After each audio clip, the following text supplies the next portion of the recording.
Unaweza kutuongeleza Kiswahili? Oh, very good. Your Excellency, President Ruto, and all the dignitaries who are here, as you heard, His Excellency summarized what we have agreed, the agreements, the protocols. I don't want to repeat those. The only issue is for me to point out that all that is guided by the historical missions which the Africans have finally crystallized. More than 60 years ago, when we got independence,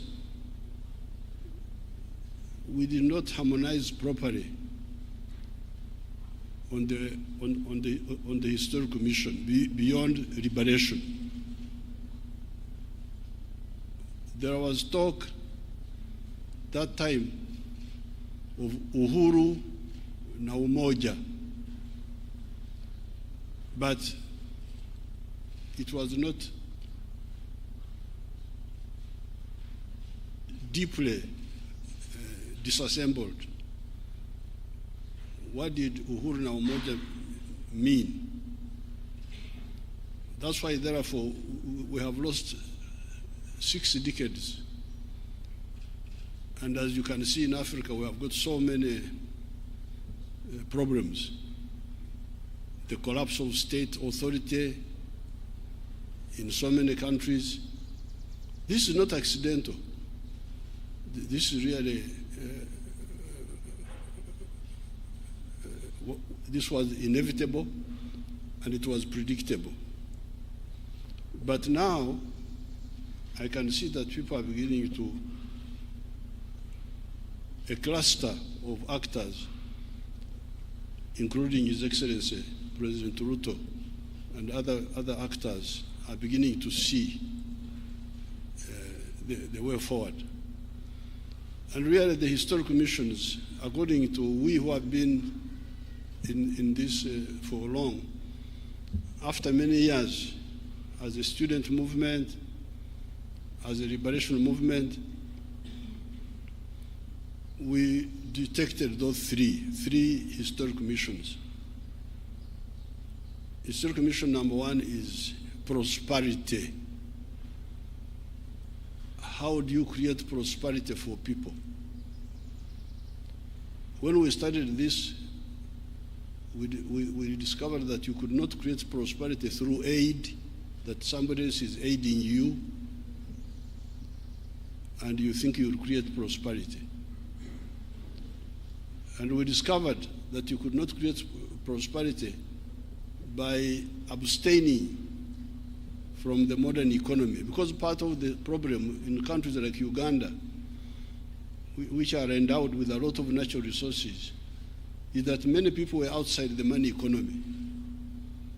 I was telling His Excellency that even as recently as 2013, 68% of the Ugandans were outside the money economy, in what they call subsistence economy, just growing food, eating and drinking alcohol, no earning money. And the danger is that the richer the countries are in natural resources, like for instance, Congo, DRC, the richer it is in natural resources, the bigger the danger that one is of people just staying in the forest, eating honey and monkeys and so on, and they are not bothered. So, in our analysis, we said no, we must create prosperity in the modern way by everybody joining the money economy. And when you join the money economy, you produce a good or a service which you sell. And if you sell it persistently, you will get prosperity. Now, if that is the case, then it raised another question. Who buys what you produce? Do you have got enough buyers? This is how the question of the soko comes in. Nani atanunua bidhaa zako kwa wingi na kwa muda mrefu na kwa hakika? So that's why, therefore, the Africans, you can go and check, the Africans having slept from 1958, 1955, 1957, when Ghana got independence, 1980, when they met in the Lagos, what they call Lagos Plan of Action, they identified this. They said Africa needs to organize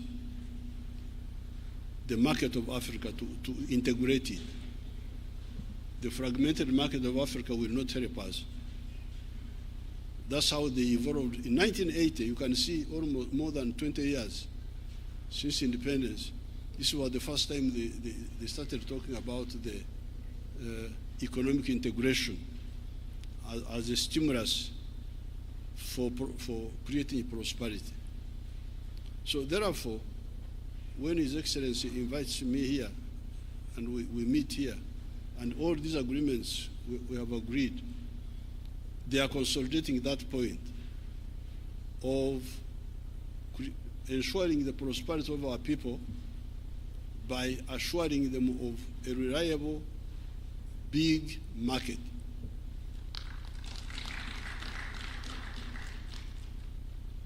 Now, these vikwazo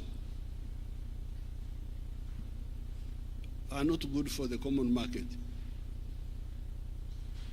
Like somebody was telling me to stop the rice from Tanzania. Why? Because I have got some inefficient rice growers in Uganda. Therefore, the answer is nikatai mpunga mzuri tena wenye bei nafuu kutoka Tanzania kusudi nitetee hawa wavivu ambaye hawaweza kutupatia mpunga kwa gharama nzuri. So I said, no, I can't do that, because if I do that, I'll be committing 3 sins. Kwanza, I will stunt the Tanzanian rice grower. I will stunt, but in our language we call it kuzingamia, to make a child not grow properly. So that Tanzanian rice grower will now no longer grow as much as he would have done, because if he gets a market in Tanzania on merit, he gets a market on merit, not because he's protected, because he's cheaper. He gets a market in Tanzania, he adds the one of Uganda, he adds the one of Kenya, he has got enough market to help him grow and grow and grow and grow and grow and grow. So if I block him, that opportunity, I have killed it. But secondly, I am punishing the Ugandans to be forced to buy expensive rice on behalf of the inefficient Ugandan rice growers. But thirdly, I am also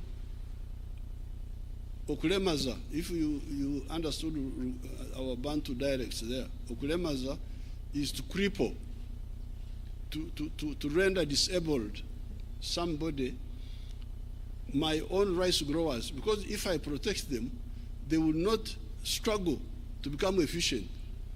They will just rely on my protection and continue being inefficient. So na wao nitawaua kwa kuwabembeleza na kuwapa soko ya bandia, give them market when in fact they don't deserve to be in the market.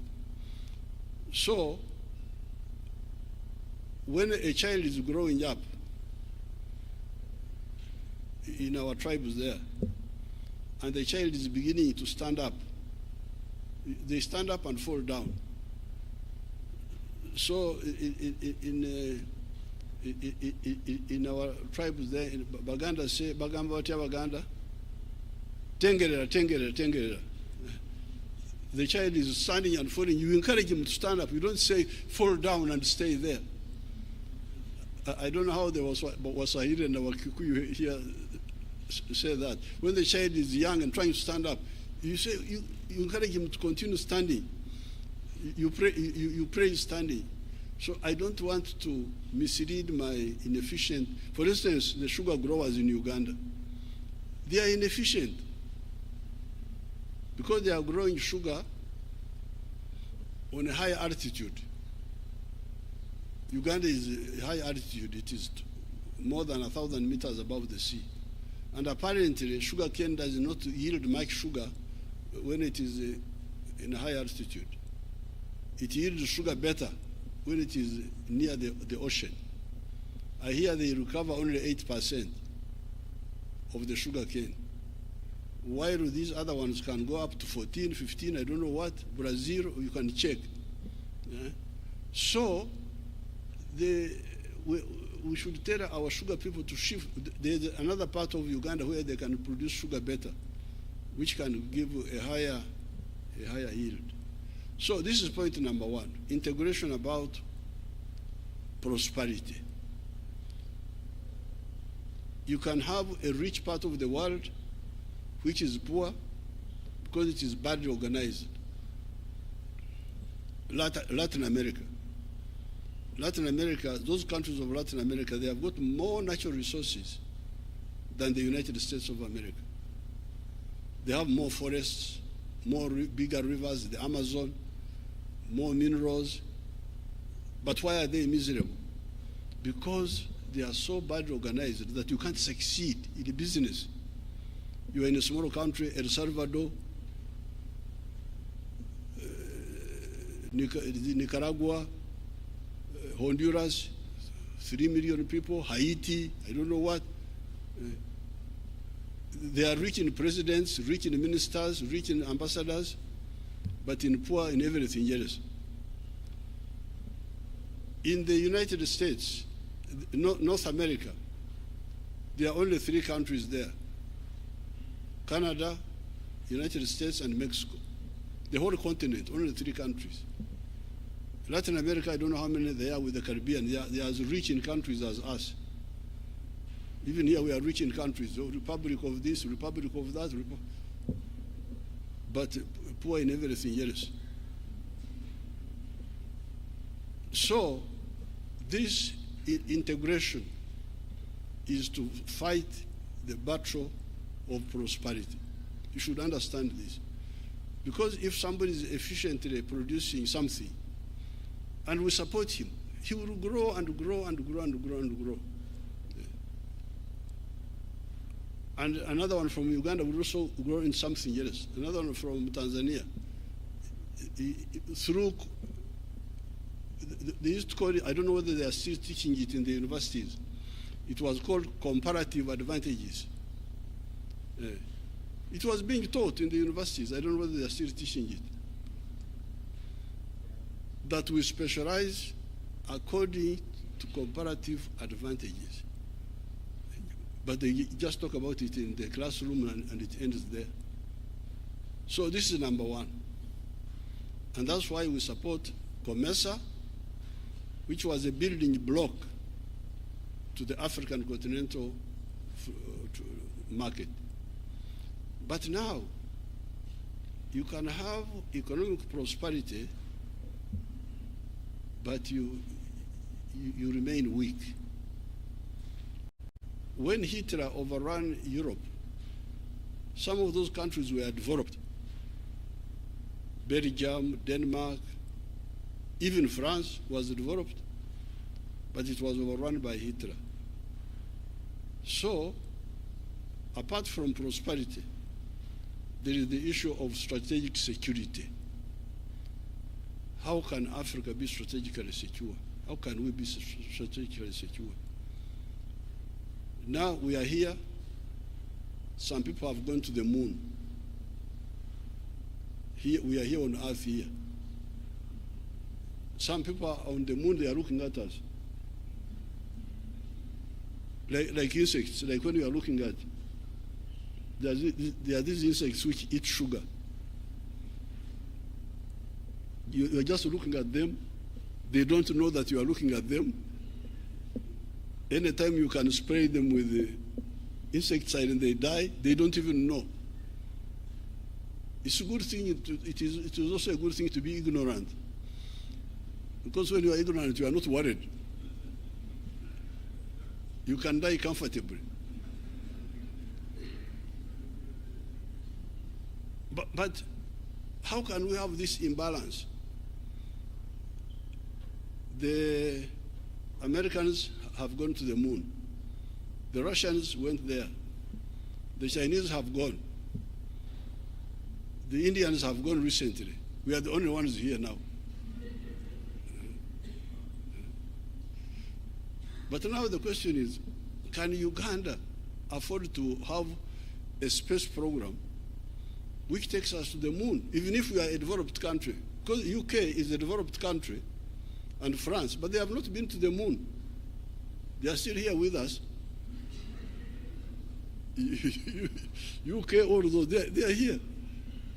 Now, it is the newcomers, like the Indians have gone to the moon. So that's why we said in our movement, we say, you people, apart from economic integration for prosperity, you need to address with the issue of strategic security. And the only way you can do it is through political integration. Because even if you are a common market, the army is not one. You don't have one army. Each one has got his small army there. And that's why, therefore, in the case of East Africa, because you may say, if you wanted economic integration and you created COMESA, why did you then revive the East African community? We revived the East African community because it has got an agenda which is further than mere economic integration. If you read Article 5 of our treaty, it says, ultimately, we shall create a political federation. So therefore, for the EAC, our ultimate target is one authority, one government for East Africa.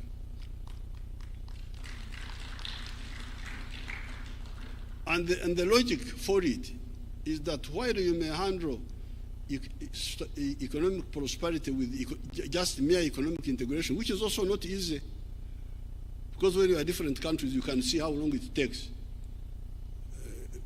It would be, even for economic integration, it would be better if we were one country. But at least you can try. But with strategic security, you cannot handle it by merely being in an economic community. The only way you can do it is through political integration. Now, this is where so this is the second mission, political integration, historical mission, on top of the one of prosperity. Then, and in order to support the number two, there's the question of undugu. These people we want to create prosperity for. These people want to create strategic security for. Who are they? Ni wale watu wamoja.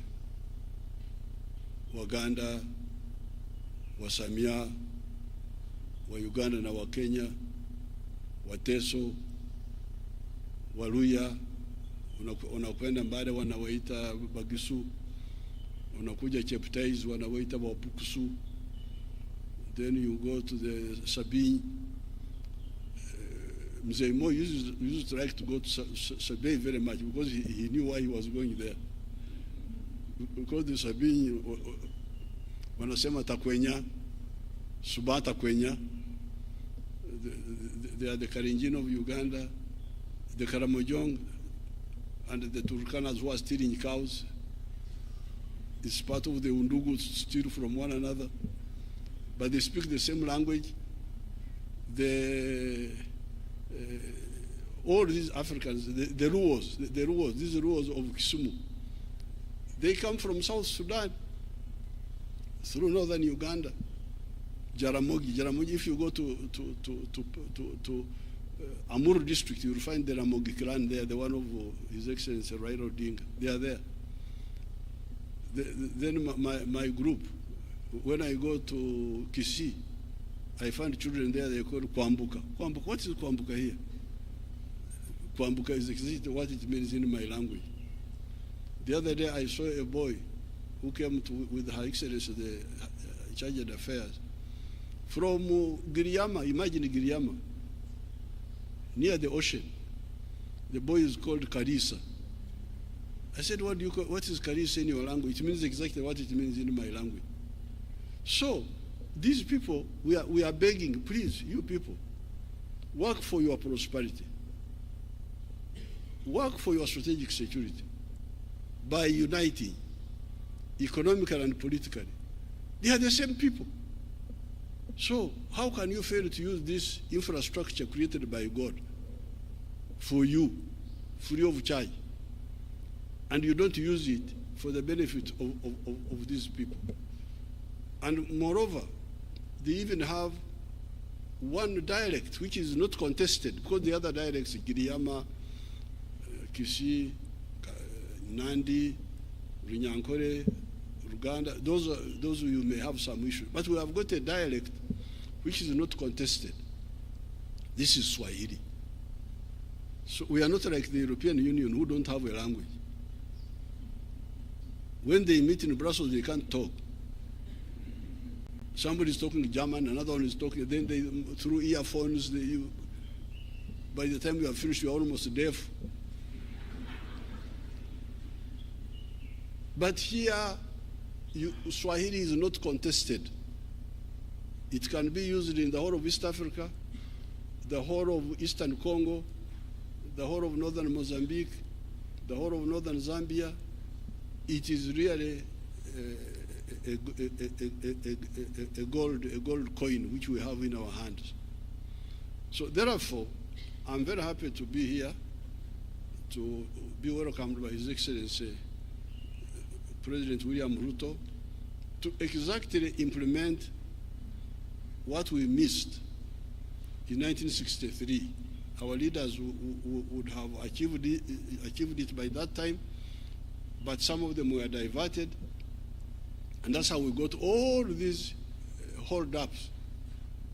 If we had formed the East African Federation in 1963, many of the problems would have been avoided. There would have been no Idi Amin in Uganda. There would have been no problem of Rwanda, Burundi, this genocide, because East Africa would be a center of gravity. You can have smaller countries in the world, like they are there, small countries like Denmark, these other smaller ones, Belgium, they are there, but they have got a head boy who is guaranteeing them. This is the United States. When they are in danger, the head boy comes. Says, what's happening here? Now, who is the head boy in Africa here? We are all smaller people. That's what really we are trying to deal with. So I'm very happy about all these projects will now move us closer to the three historical missions: prosperity through wealth creation and market access, strategic security, and utilizing maximally the Undugu. So I have nothing to add about the details. It is as His Excellency told you. My only job is to put in the historical context why all this, and why now and not before. Before, opportunity was wasted. Now we should not waste this opportunity now. Nobody will be left behind. I always hear, nobody should be left behind. when everybody is being left behind. This is the only way not to leave anybody behind. And to remove the irrationality. You look at Africa. Africa really is amazing. And Latin America. Because Africa is one house, one building. Now, the sitting room is another country. The bedroom is another country. The other one is another country. Now, to go from the bedroom to the outside, you must go through another country. You must go get a visa. You must get. What's this now? Uganda is part of Kenya and part of Tanzania and part of DRC, but we are in the bedroom there. You fellows here, you are in the sitting room. Now to go out, we must knock. Please, can I go? Can I come to the sitting room? It is so irrational, so irrational. So I thank His Excellency for inviting me. Please don't allow me to talk, because if you give me audience, you do so at your own risk. I can talk for ages. Thank you very much.